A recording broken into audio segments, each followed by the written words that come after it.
Právě jsme dobili Sparafeld, Národním parku Gesäuse. Tady ten kopec nevím, jak se jmenuje, ale za ním je Hochtor.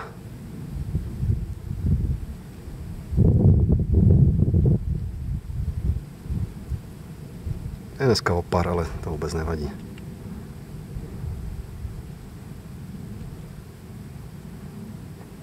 Jo, tohle je Buchstein.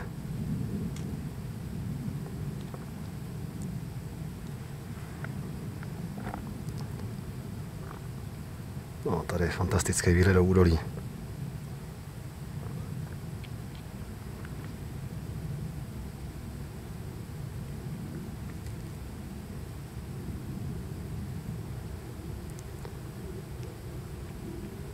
Tak a tady ještě teda trasa, odkud jsme přišli.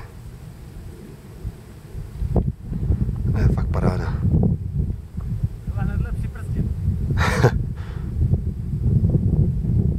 Tady je Kalbling, tam jsme byli před chvílí.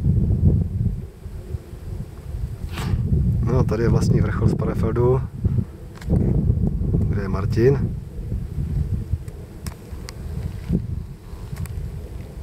Tady krmí vrány.